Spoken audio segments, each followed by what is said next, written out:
அவசத்தையும் கண்டதில்ல, எந்த குண்டலமும் கூட இல்ல.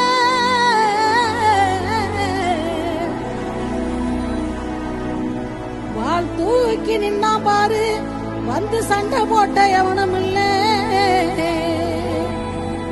வாள் தூக்கி வந்து சண்டை போட்ட எவனும் இல்ல.